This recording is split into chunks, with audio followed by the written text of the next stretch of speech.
இருக்கீங்க? இது நம்மளோட புது வீட்டில் ஃபர்ஸ்ட் vlog இது. ஸோ இந்த வீடியோ ஸ்கிப் பண்ணாமல் பாருங்கள். மறக்காமல் நம்ம சேனல் சப்ஸ்கிரைப் பண்ணிட்டும் பாருங்கள். கைஸ், கேபி வந்து மூன் கேட்டுகிட்டே இருப்பான், மூன் காட்டுங்கன்னு.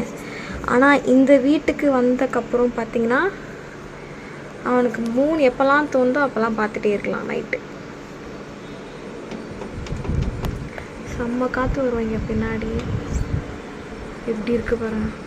ஏரோப்ளைன் ஜாலியா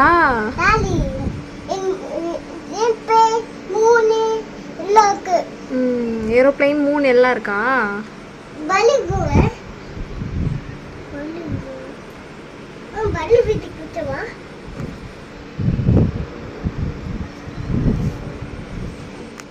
ஓகே, அவன் மூன் பார்த்துட்டே நான் வந்து அவனுக்கு டின்னரும் வந்து ஊட்டிட்டேன். அதுக்கப்புறம் பார்த்திங்கன்னா அவனே வந்து ஃபோன் பார்த்துட்டே அப்படியே தூங்கிட்டான். ஸோ நெக்ஸ்ட் டே மார்னிங் பார்த்திங்கன்னா நான் வந்து சாப்பாடு அடிக்கும் போது அந்த கஞ்சி தண்ணி வந்து குடிக்கலாம் அப்படின்ட்டு இருந்தேன். எப்போயுமேலாம் குடிக்க மாட்டேன், ரொம்ப ரேராக தான் எனக்கு தோணுனப்போ அப்போ குடிப்பேன், உப்பு லைட்டாக போட்டுட்டு. ஸோ இது என்னது வாழைக்காவும் காரக்குழம்பு வச்சுருந்தேன். அதுக்கப்புறம் பார்த்திங்கன்னா வெளியில் நாங்கள் வந்து போயிருந்தோம், சும்மா வந்து இந்த வீட்டுக்கு தேவையான பொருள்லாம் வாங்குறதுக்கு. ஸோ அப்படி போகும்போது ஜோசப் வந்து நான் கேட்காமையே எனக்கு பூ வாங்கிட்டு கொடுத்தாங்க.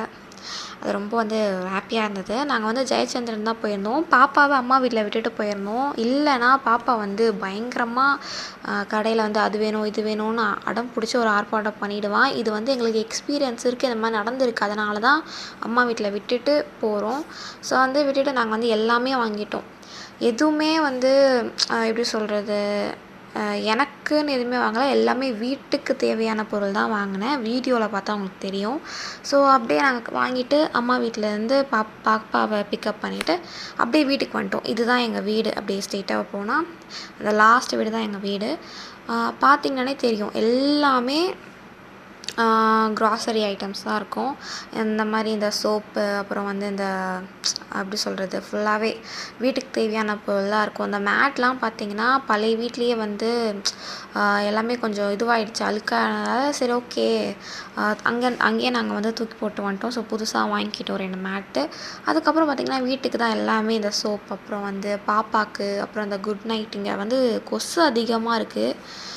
ஸோ அதுக்காக வீட்டுக்கு தேவையான எல்லா பொருளும் வாங்கியாச்சு. அதுக்கப்புறம் பார்த்திங்கன்னா அதுக்கு மறுநாள் வந்து பயங்கரமான மழை. இந்த வீட்டுக்கு வந்து ஃபர்ஸ்ட் வந்து மழை வந்து நான் இப்போ தான் பார்க்குறேன். பின்னாடி வந்து இந்த பால்கனி மாதிரி இருக்குல்ல, அங்கேருந்து பார்க்கும்போது செமையாக இருக்கும்.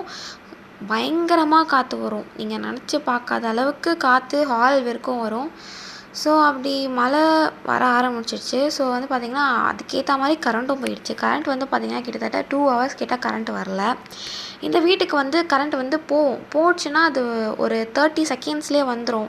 நானே நினச்சி பார்ப்பேன், ஓகே இந்த வீட்டில் வந்து பார்த்திங்கன்னா கரண்ட் போனால் உடனே வந்துடுது, பரவாயில்ல அப்படின்ட்டு நான் கொஞ்சம் நினச்சிட்டு இருந்தேன். அதுக்கப்புறம் பார்த்திங்கன்னா அந்த மழை டைம்லனாலே கரண்ட் கண்டிப்பாக கட் பண்ணுவாங்க. சரி ஓகே 2 ஹவர்ஸ் கிட்ட கட் பண்ணிட்டாங்க. நானும் வந்து எப்படியோ பாப்பா வச்சு கேண்டல்லாம் இருக்கிறதுனால அப்படி இப்படின்னு சமாளிச்சிட்டேன். சுத்தமாக உள்ளே காற்று வரல. கதவு வேறு பின்னாடி சைடு திறந்தால் சாரல் வந்து உள்ளே தான் அடிக்கும். அதுக்கேற்ற மாதிரி பூச்சிலாம் அதிகமாக வரும். ஏன்னா பின்னாடி ஃபுல்லாக வந்து காலியாக இருக்கிறதால, செடி அந்த மாதிரி இருக்கிறதால பூச்சி தான் உள்ளே வரும். ஸோ வந்து கதவை வந்து சாத்தியே தான் வச்சிட்ருந்தேன். அப்படி இப்படின்னு மேனேஜ் பண்ணி டைம் வந்து அப்படியே 2 ஹவர்ஸ் ஓடிடுச்சு. நானும் கேபி கிட்ட அப்படியே வந்து விளையாட்டு காட்டிகிட்டே பேசிகிட்டே வந்து எப்படியோ அவனையும் வந்து சமாளிச்சிட்டேன். அவனுக்கு வந்து காற்று இல்லைன்னா அவனுக்கு வந்து ஒரு மாதிரி இரிட்டேட் ஆகிடுவான், அழுவ ஆரம்பிச்சிடுவான், அந்த மாதிரி ஆகிடுவான். ஸோ வந்து நானும் வந்து அவனை எப்படியோ பேசி விளையாட்டு காமிச்சு அப்படி இப்படின்ட்டு அவனை சமாளிச்சிட்டேன்.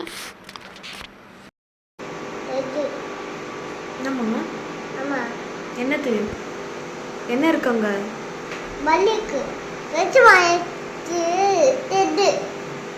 இந்த வீடு வந்து எனக்கு ரொம்ப ரொம்ப பிடிச்சிருக்கு. ஆனால் என்ன எனக்கு சுத்தமாக பிடிக்கலன்னா இங்கே ஓவராக பல்லி இருக்குது. எனக்கு பல்லினா ரொம்ப ரொம்ப பயம். இப்போது அந்த பல்லி நான் எங்கே இருக்குன்னு உங்களுக்கு காமிக்கிறேன் பாருங்க. அங்கே ஒன்று தெரியுதா?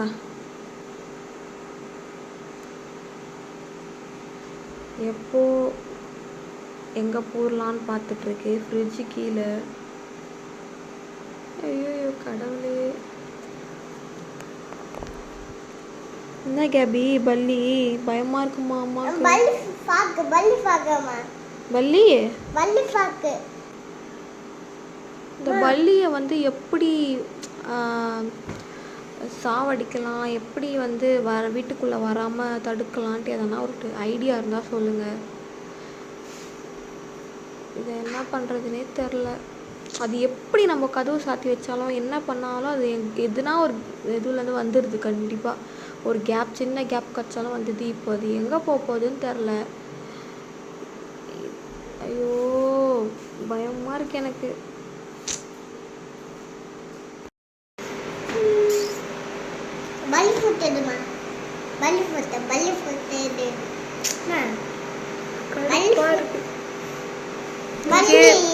நான் இங்கேயே உட்காந்து பார்த்துட்டு இருக்கேன். ஏன்னா அது எங்கே போகுது, அங்கே போய் அது அங்கே இருக்குன்னு நான் பார்த்துட்டேன்னா நான் கொஞ்சம் அலர்ட்டாக இருப்பேன். சும்மா பார்க்குதா? பல்லி ஃப்ரெண்டு. எது பல்லி ஃப்ரெண்டா? ஆமா, பல்லி போகுது. இன்னும் என்ன பல்லி போகுது. பல்லி ஃப்ரெண்டு. யாரா இவன்? சரி போ, அந்த பல்லியை போய், பல்லி உன் ஃப்ரெண்டு தானே? பல்லி என் வீட்டுக்கு வராத, எங்கள் அம்மா பயப்படுறாங்க அப்படின்னு சொல்லி பேசு. போ கிட்ட போய் பேசு.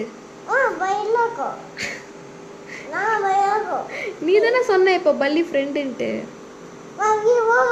நான் போகணுமா? எனக்கு தான் பயமா இருக்கே, அது எங்கேயோ டர்ன் ஆகுது. பல்லிக்கு என்ன கொடுக்குறா? காசு கொடுக்குறியா? ஏன்? எங்கேயோ போகுது.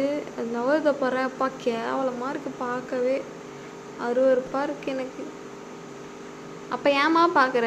போய் வேறு வேலையை பாருமான்வீங்க. அது எங்கே போகுதுன்னு நான் பார்த்துட்டேன்னா அப்போ அந்த இடத்துக்கு நான் போக மாட்டேன். அதுக்கு தான் பார்த்துட்ருக்கேன்.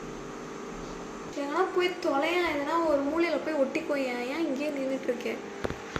அம்மா இங்கே ஒன்று நிற்கிது. இதை மீட் பண்ண தான் இதை வந்திருக்கோ. இதை ஃபஸ்ட்டு, இந்த ஹோல்ஸை ஃபஸ்ட்டு இது பண்ணணும். அதை எப்படி பண்ணுறது? எதனா ஒரு அட்டை இருந்தால் கூட இது பண்ணலாம். நான் நேற்றே சொல்லிகிட்டே இருந்தேன் ஜோசப் கிட்டே, அதை க்ளோஸ் பண்ணி எப்படின்னா அதுலேருந்து தான் பல்லிலாம் வருது அப்படின்ட்டு. அங்கே ஒன்று நிற்கிது. ஐயோ இது எங்கே போச்சு? கடவுளே எங்கே போச்சுன்னே தெரில. இப்போ நம்ம வீட்டுக்கு யார் வந்திருக்காங்கன்னா, இப்போ நான் பேசிகிட்டு இருந்தேன்ல அவங்களோட ஒரு குட்டி. ஐயோ இது பாருங்க. இப்போது வந்து அவங்க அப்பா அம்மா வந்தது பத்தலைன்ட்டு இப்போ இவர் வந்து எட்டி பார்க்குறாரு. இதுங்களெல்லாம் என்ன பண்ணுறதுனே தெரில எனக்கு. வெளியில் மழை பெய்யுது. ஒரு நாள் என்ன ஆச்சுன்னா, நான் பெட்ரூம்லேருந்து இப்படி தான் வெளியில் வரேன். இங்கே பல்லி உட்காந்துட்ருக்கு. அதே மாதிரி அதே டைமில் நான் இப்படி வெளியில் வரும்போது இங்கேருந்து ஒரு பல்லி இங்கே ஓடுது. வந்துட்டார் வீரர். இங்கே வந்து அடித்து ஒரு பிரயோஜனமும் இல்லை கேபி. அங்கே போய் அடி.